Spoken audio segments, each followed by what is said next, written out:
This is Tim Ferriss, circa 1979 AD, age 2.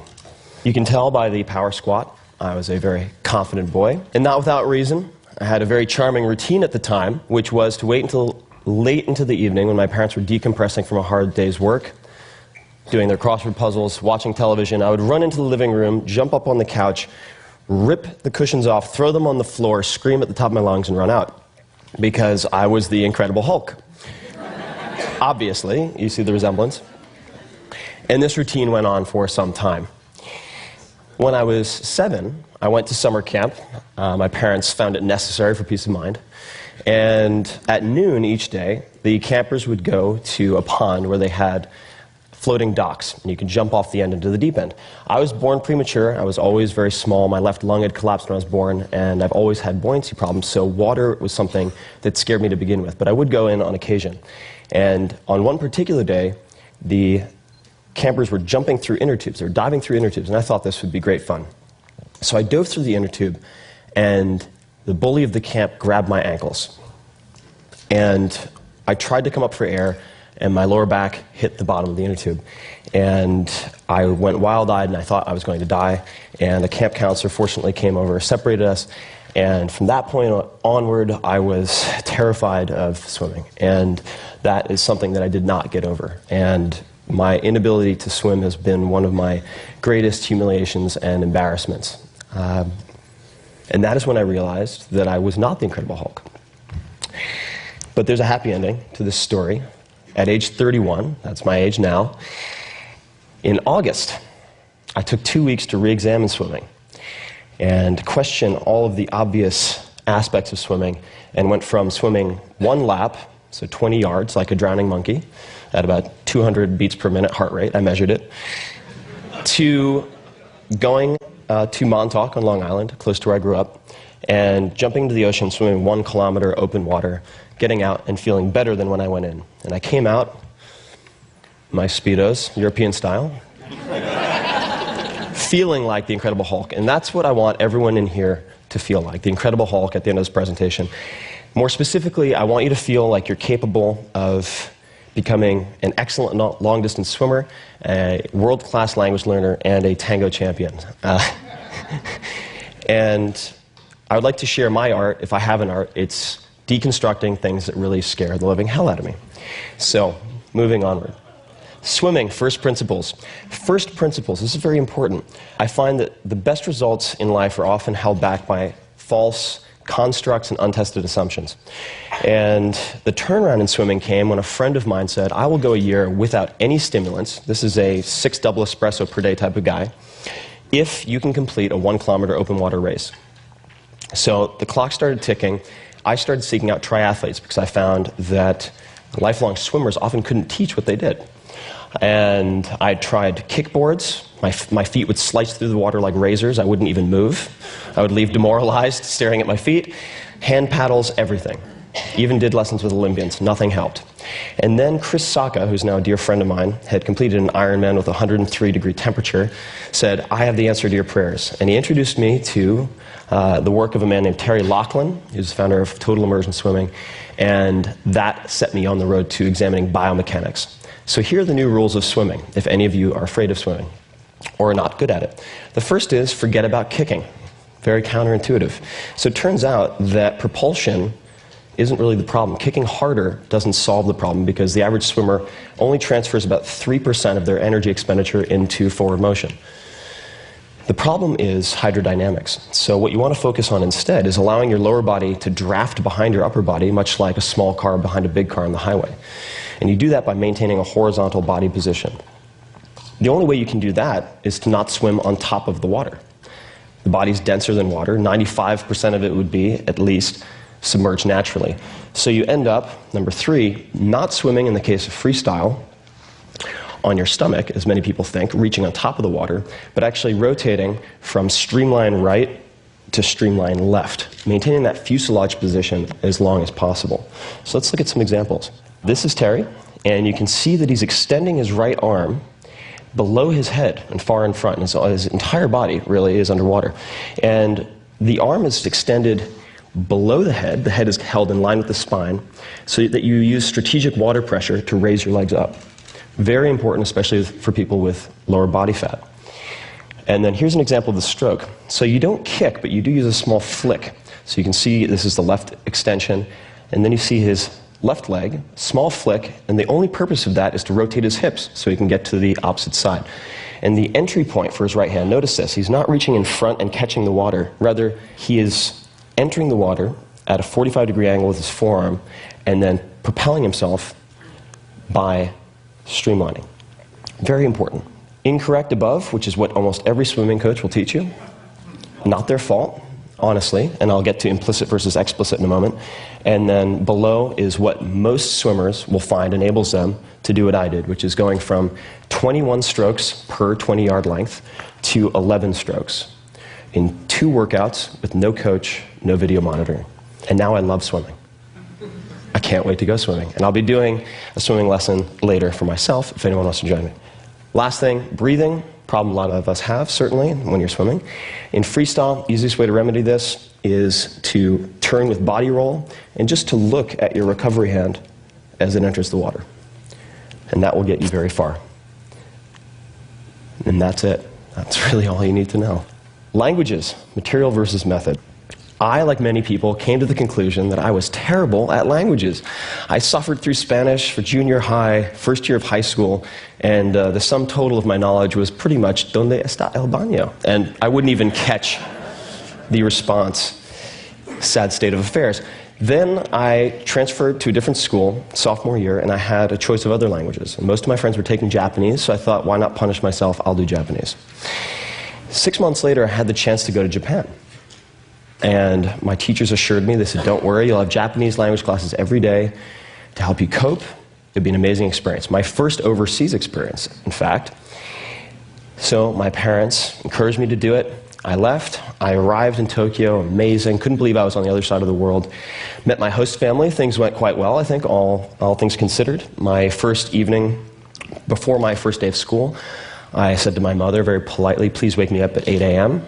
So, 8時に起こしてください. But I didn't say 起こしてください. I said 8時に起こしてください. Pretty close. But I said, please rape me at 8 a.m. You've never seen a more confused Japanese woman. And I walked into school, and a teacher came up to me and handed me a piece of paper, and I couldn't read any of it. Hieroglyphics. It could have been because it was kanji, so Chinese characters adapted into the Japanese language. I asked him what this said, and he goes, okay. World history, calculus, 構文, traditional Japanese, and so on. And it came to me in waves. There had been something lost in translation. The Japanese classes were not Japanese instruction classes, per se. They were the normal high school curriculum for Japanese students. The other 4,999 students in the school who were Japanese, besides the American. And that's pretty much my response. And that set me on this panic-driven search for the perfect language method. I tried everything. I went to Kinokuniya. I tried every possible book, every possible CD. Nothing worked until I found this. This is the Joyo Kanji Hyo. This is a tablet, rather, or a poster of the 1,945 common use characters as determined by the Ministry of Education in 1981. Many of the publications in Japan limit themselves to these characters to facilitate literacy. Some are required to. And this became my holy grail, my Rosetta Stone. And as soon as I focused on this material, I took off. And I ended up being able to read Asahi Shimbun, Asahi newspaper, about 6 months later, so a total of 11 months later, and went from Japanese 1 to Japanese 6. I ended up doing translation work at age 16 when I returned to the US.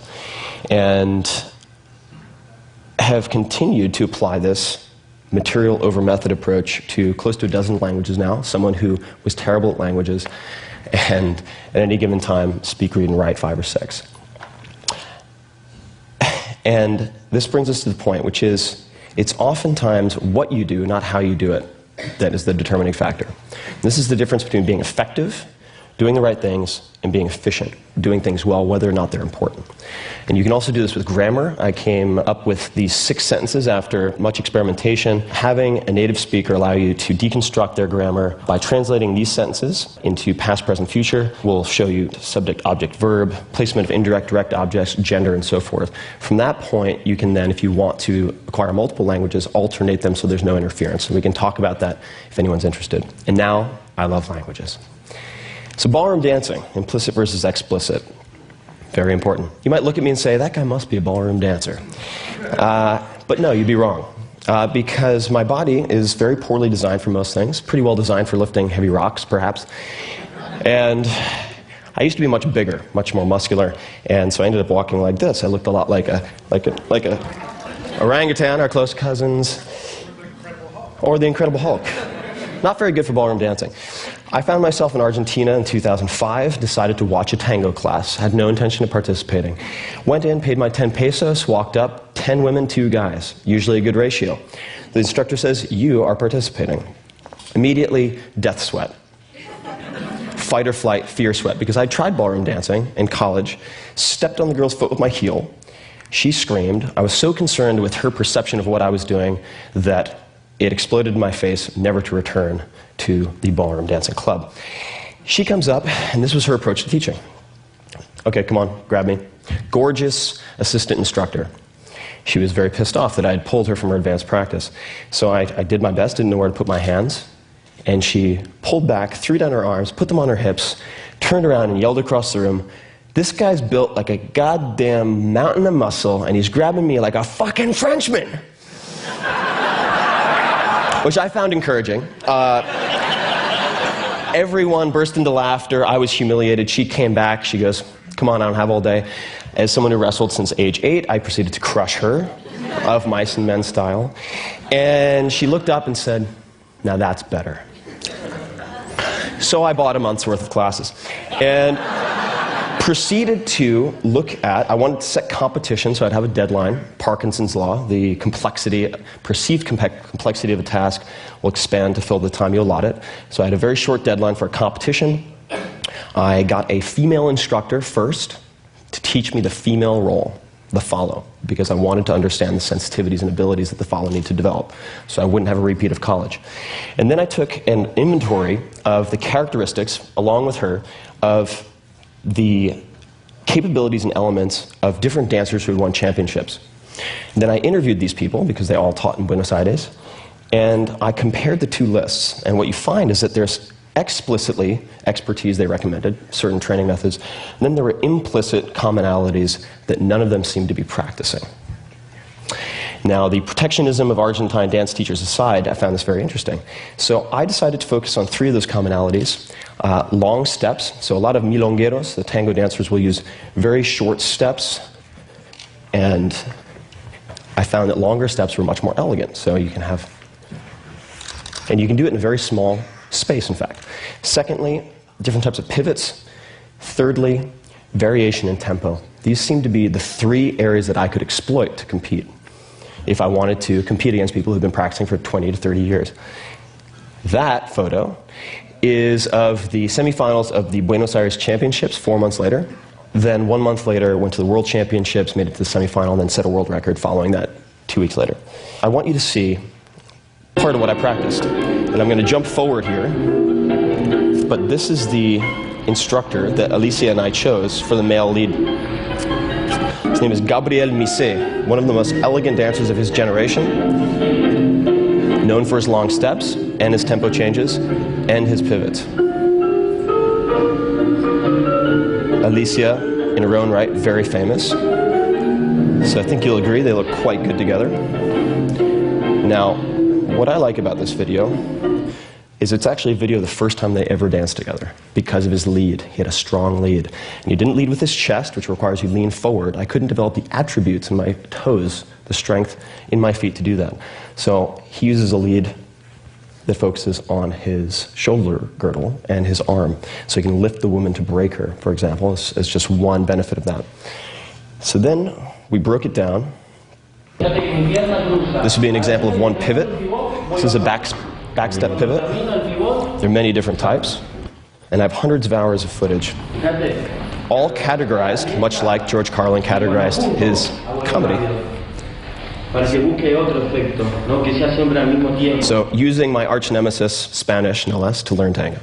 So fear is your friend. Fear is an indicator. Sometimes it shows you what you shouldn't do. More often than not, it shows you exactly what you should do. And the best results that I've had in life, the most enjoyable times, have all been from asking a simple question: what's the worst that can happen? Especially with fears that you gained when you were a child. Take the analytical frameworks, the capabilities you have, apply them to old fears, apply them to very big dreams. And when I think of what I fear now, it's very simple. When I imagine my life, what my life would have been like, without the educational opportunities that I had, it makes me wonder. And I've spent the last 2 years trying to deconstruct the American public school system to either fix it or replace it, and have done experiments with about 50,000 students thus far, built, I'd say, about a half dozen schools with my readers at this point. And if any of you are interested in that, I would love to speak with you. I know nothing, I'm a beginner, but I ask a lot of questions, and I would love your advice. Thank you very much.